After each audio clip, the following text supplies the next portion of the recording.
Hello friends, आज की इस वीडियो में हम बात करेंगे मुस्लिम लॉ से रिलेटेड एमसीक्यू के बारे में। अगर आप हमारे चैनल पर पहली बार आए हैं तो चैनल को सब्सक्राइब ज़रूर करिएगा और साथ में नोटिफिकेशन पाने के लिए बेल ऑन कर लीजिएगा, ताकि जब भी मैं वीडियो अपलोड करूं आपको नोटिफिकेशन के माध्यम से जानकारी मिलती रहे। तो मैं बात करने वाला हूं एमसीक्यू पर। तो जैसा कि आप लोग जानते ही हैं कि दिसंबर के प्रथम सप्ताह से इवेंट सेमेस्टर के एग्ज़ाम शुरू होंगे। Means event semester means LLB second semester, fourth semester और सिक्स सेमेस्टर। ओके, तो आप लोग तैयारी कंटिन्यू शुरू कर दीजिए, जो लोग ना शुरू किए हों, और जो लोग हमारे चैनल से जुड़े हुए हैं वो लोग तो तैयारी कर ही रहे हैं। तो आप लोग जो है अपने फ्रेंड्स लोगों को भी ज़्यादा से ज़्यादा शेयर करें, ताकि आपके साथ साथ आपके फ्रेंड्स लोग भी अपने एग्ज़ाम की तैयारी अच्छे से कर सकें। ठीक है, तो चलिए बात करते हैं एमसीक्यू की। तो वीडियो के सारे क्वेश्चंस देखिए, और जितना ज़्यादा आप प्रैक्टिस करेंगे क्वेश्चंस की उतना ज़्यादा आपको याद रहेगा। ठीक है, तो वीडियो को पूरा देखा करिए, सारे क्वेश्चंस देखिए। ठीक है, और ध्यान से पढ़िए और राइट भी कर सकते हैं क्वेश्चंस को, आंसर्स को। ठीक है, तो चलिए बात करते हैं एमसीक्यू की। तो वीडियो में हमारे साथ अंत तक बने रहिएगा। क्वेश्चन नंबर पहला कहता है कि मुस्लिम विधि के अंतर्गत विवाह के समय काजी की उपस्थिति आवश्यक नहीं है, परंतु काजी का कार्य धर्मगुरु के रूप में मान्य है। इस मत को निम्न में से किस वाद में प्रकट किया गया है? तो आपको याद रखना है, काजी मोहम्मद नाजमुद्दीन हुसैन बनाम आंध्र प्रदेश राज्य सरकार एवं अन्य के वाद में। ठीक है, क्वेश्चन नंबर दूसरा क्या कहता है? जब किसी लड़के या लड़की का विवाह उसकी शैशा अवस्था में उसके विधिक संरक्षक द्वारा किया गया हो तो बालिग होने पर उसे यह विकल्प प्राप्त है कि वह चाहे तो इस विवाह को अनुसमर्थित करे या खंडित करे। इस अधिकार को निम्नलिखित में से किस तकनीकी नाम से जाना जाता है? तो आपको याद रखना है, ख्यारुल बुलूग, यौनागम का विकल्प। क्वेश्चन नंबर तीसरे की बात करते हैं। क्वेश्चन नंबर तीसरा क्या कहता है? मुस्लिम विधि के किस विधि ग्रंथ के अनुसार विवाह संभोग, संतान उत्पत्ति तथा उन्हें और औरसीकरण प्रदान करने के लिए की गई एक संविदा है? तो आपको याद रखना है, हिदाया। ठीक है, क्वेश्चन नंबर 4 क्या कहता है? निम्न में से किस वाद में यह निर्दिष्ट किया गया था कि संविदा के अतिरिक्त मुस्लिम विवाह एक धार्मिक संस्कार भी है? तो आपको याद रखना है, अनीस बेगम बनाम मोहम्मद इस्तफा हुसैन वाद में। ओके, क्वेश्चन नंबर 5 कहता है, किसी मुसलमान के लिए यह विधि पूर्ण नहीं होगा कि वह किन्हीं दो ऐसी औरतों से विवाह करें जो आपस में बहनें हों। यह कथन है, तो यह कथन सत्य है। ए ऑप्शन बिल्कुल सही है। क्वेश्चन नंबर 6 की बात करते हैं। क्वेश्चन नंबर 6 कहता है कि कोई भी मुसलमान पुरुष एक समय में कितनी पत्नियों को रख सकता है? तो आपको याद रखना है 4, ठीक है। 4 पत्नियों को एक मुसलमान पुरुष जो है एक समय में रख सकता है, 4 पत्नियों को, ठीक है। चलिए आगे बात करते हैं क्वेश्चन नंबर 7 और 8 की।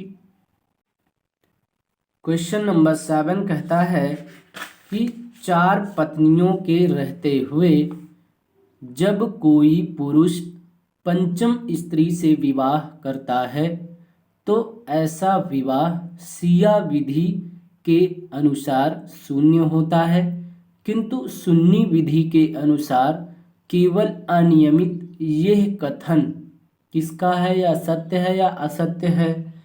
तो आपको याद रखना है ये कथन सत्य है, ठीक है। आपको याद रखना है, इंपॉर्टेंट क्वेश्चन है। क्वेश्चन नंबर 8 की बात करते हैं। क्वेश्चन नंबर 8 कहता है मुस्लिम विधि शास्त्रियों के द्वारा व्यक्ति के जीवन को निम्न अवस्थाओं में विभाजित किया गया है। तो आपको याद रखना है इन तीनों में डी ऑप्शन सही होगा आपका, सगीर, शरीरी और बुलूग, ठीक है। तो यहाँ पर आपका डी ऑप्शन बिल्कुल सही है। चलिए आगे बात करते हैं क्वेश्चन नंबर 9 और 10 की। क्वेश्चन नंबर 9 कहता है बुलूग की अवस्था कितने वर्ष की आयु पूर्ण होते ही प्रारंभ हो जाती है? तो आपको याद रखना है 15, ठीक।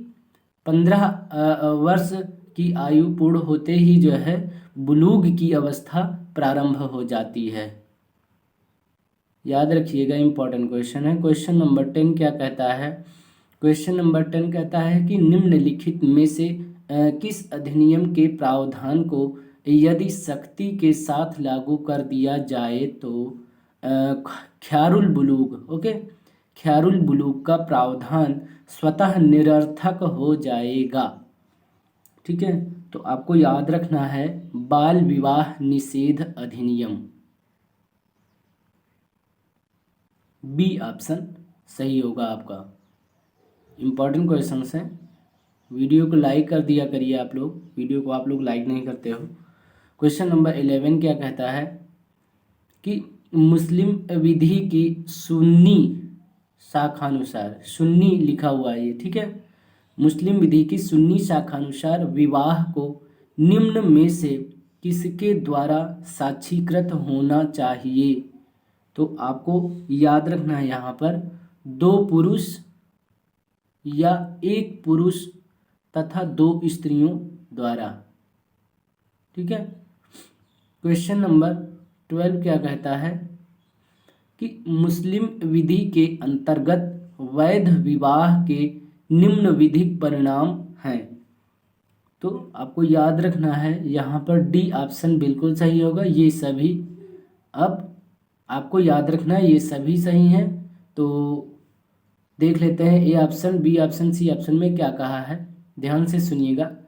पक्षकारों के मध्य मैथुन कार्य वैध हो जाता है। बी में कहा है पत्नी मेहर प्राप्त करने की अधिकारिणी हो जाती है। सी में कहा है पत्नी भरण पोषण पाने की हकदार हो जाती है, ठीक है। तो मुस्लिम विधि में जो है, या मुस्लिम विधि के अंतर्गत विवाह के ये सारे विधिक परिणाम हैं, ए बी सी में जो कहा गया, ठीक है। तो ये सारे विधिक परिणाम हैं, ठीक है। तो यहाँ पर डी ऑप्शन सही होगा, ये सभी, ठीक। आगे बात करते हैं क्वेश्चन नंबर 13 और 14 की। क्वेश्चन नंबर 13 कहता है कि मुस्लिम विधि के अंतर्गत निम्न कौन सा विवाह शून्य है? तो आपको याद रखना है ये सभी, डी ऑप्शन आपका यहाँ पर सही होगा। भाई डी ऑप्शन सही है कि मतलब ये सारे ऑप्शन सही हैं, तभी तो ये सभी, ठीक। तो देख लेते हैं इसमें सभी वाले क्वेश्चंस में ध्यान दीजिएगा इन ऑप्शंस को भी, ठीक है। कभी कभी मान लीजिए ऑब्जेक्टिव में केवल एक इसमें से एक ऑप्शन दे दिया जाए और ऑप्शन बदल दिए जाए और डी ऑप्शन कह दिया जाए इनमें से कोई नहीं, तो आपको इनको याद रखना होगा ना, तभी तो आप टिक लगा पाएंगे सही कि हाँ विवाह शून्य है। ठीक है, तो इसलिए मैं इस तरह के क्वेश्चंस में आपको ज़रूर बताता हूँ, तो ध्यान दीजिएगा इस तरह के क्वेश्चंस को। ठीक है, तो विवाहित स्त्री से किया गया विवाह, ठीक, ये भी विवाह शून्य है। और रक्त संबंध के उल्लंघन में किया गया विवाह और धात्रेय संबंध के उल्लंघन में किया गया विवाह। ठीक है, तो यहाँ पर सब सही है, तो इसका मतलब डी ऑप्शन सही है ये सभी। ठीक है, क्वेश्चन नंबर 14 कहता है कि मुस्लिम विधि के अंतर्गत निम्न विवाह अधिनियमित माने गए हैं। तो कौन कौन से विवाह अनियमित माने गए, सॉरी यहाँ पे अधिनियमित नहीं लिखा हुआ, अनियमित लिखा हुआ है। ठीक है, तो सॉरी, तो यहाँ पर ध्यान दीजिएगा हमारी बात को। मुस्लिम विधि के अंतर्गत पूछा गया क्वेश्चन में कि निम्न विवाह अनियमित माने गए हैं। ठीक है, तो आपको सही टिक लगाना है ये सभी। ठीक है, डी ऑप्शन सही होगा आपका। अब अनियमित विवाह माने गए हैं, तो इन सब ऑप्शंस को देख लेते हैं, ध्यान से सुनिएगा। समकालीन दो बहनों के संग किया गया विवाह, ये भी विवाह अनियमित माने गए हैं। ठीक, फिर बी ऑप्शन में कहा है इद्दत काल में किसी स्त्री से किया गया विवाह, ये भी विवाह अनियमित माने गए हैं और यह माना गया है। और सी में कहा साक्ष्यों के अभाव में किया गया विवाह, ये भी एक विवाह अनियमित माना गया है। ठीक है, तो इसलिए ये सारे ऑप्शंस जो दिए गए हैं ए बी सी में, ये अनियमित विवाह माने गए हैं। ठीक है, तो इसका मतलब डी ऑप्शन सही होगा, ये सभी हैं। ठीक है, आगे बात करते हैं क्वेश्चन नंबर 15 और 16 की। क्वेश्चन नंबर 15 क्या कहता है कि मुस्लिम विधि की किस शाखा के अंतर्गत मुता विवाह को मान्यता प्रदान की गई है। तो आपको याद रखना है सिया शाखा। ठीक है, सिया शाखा। क्वेश्चन नंबर 16 कहता है इनमें से मुता शब्द का शाब्दिक अर्थ है। तो मुता शब्द का शाब्दिक अर्थ आनंद होता है, ए ऑप्शन सही होगा। ठीक है, क्वेश्चन नंबर 17 क्या कहता है कि निम्न में से कौन मुता संबंध के आवश्यक तत्व हैं। तो आपको याद रखना है ए एवं बी दोनों। ठीक है, अब ए एवं बी ये दोनों पॉइंट देख लेते हैं भाई कि ए में क्या कहा गया, बी में क्या कहा भाई। ए एवं बी दोनों सही हैं, सी ऑप्शन सही है, इसका मतलब ए एवं बी दोनों सही होंगे। तो कौन मुता संबंध के आवश्यक तत्व हैं। ठीक है, तो ए ऑप्शन में कहा सहवास की अवधि निश्चित होनी चाहिए और बी में कहा कुछ मेहर अवश्य ही होना चाहिए। ठीक, तो ए एवं बी दोनों सही होगा, मतलब सी ऑप्शन आपका सही होगा यहाँ पर। तो इनको आपको याद रखने की आवश्यकता है। ठीक है, क्वेश्चन नंबर 18 क्या कहता है कि इनमें से कौन मुता संबंध के विधिक परिणाम हैं। तो आपको याद रखना है ये सभी, डी ऑप्शन सही होगा आपका। यहाँ पर आपको ध्यान देने की आवश्यकता है। ए ऑप्शन में क्या कहा है कि मैथुन कार्य विधि पूर्ण हो जाता है। बी ऑप्शन कहा है कि मुता संबंध के दौरान पैदा हुई या गर्भ स्थित संतानें जायज हों। और सी ऑप्शन में कहा है कि अवधि समाप्त हो जाने पर विवाह संबंध स्वतः विघटित हो जाता है। ठीक है, तो ये सारे पॉइंट्स जो हैं वो मुता संबंध के विधिक परिणाम हैं। ठीक, तो यहाँ पर डी ऑप्शन से होगा ये सभी। ओके, क्वेश्चन नंबर 19 क्या कहता है, 19 क्या कहता है कि मुस्लिम विधि के अंतर्गत जब कोई विवाह तलाक या मृत्यु के कारण विघटित हो जाता है तब स्त्री कुछ काल तक विवाह नहीं कर सकती है, इस अवधि को कहा जाता है। तो आपको याद रखना है इस अवधि को इद्दत कहा जाता है। ए ऑप्शन आपका यहाँ पर बिल्कुल सही होगा। आगे बात करते हैं क्वेश्चन नंबर 20 की। क्वेश्चन नंबर 20 में कहा गया है कि जिन स्त्रियों को तलाक दिया गया है उनके लिए इद्दत की अवधि है। तो आपको याद रखना है इद्दत की अवधि जो है वो 3 मासिक धर्म होती है। ठीक है। क्वेश्चन नंबर 20 का बी ऑप्शन बिल्कुल सही है। क्वेश्चन नंबर 21 कहता है कि गर्भवती स्त्रियों के मामले में इद्दत की अवधि है। तो आपको याद रखना है बच्चा जनने तक। ठीक है।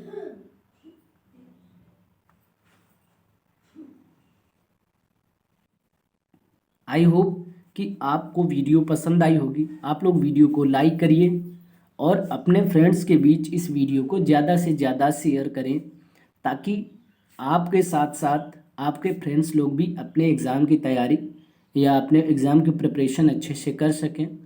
और आप लोग इन क्वेश्चंस को ज़्यादा से ज़्यादा प्रैक्टिस में ले आएँ, ज़्यादा से ज़्यादा रिवाइज़ करें, ताकि आपके एग्ज़ाम तक जो है ये अच्छे से तैयार रहें। फिर एग्ज़ाम के एक दिन पहले आपको केवल रिवाइज़ करना रहे बस। ठीक है। तो इस तरीके से आपको बार बार रिवाइज़ करना है क्वेश्चंस को ध्यान से। ठीक है। तो अगर आप हमारे चैनल पर पहली बार आए हैं और अभी तक हमारे चैनल को आपने सब्सक्राइब नहीं किया है तो सब्सक्राइब करके बेल ऑन कर लीजिए, ताकि जब भी मैं वीडियो अपलोड करूं आपको नोटिफिकेशन के माध्यम से वीडियो की जानकारी मिलती रहे। तो चलिए अब हम आपसे नेक्स्ट वीडियो में मिलेंगे। तब तक के लिए बहुत बहुत धन्यवाद।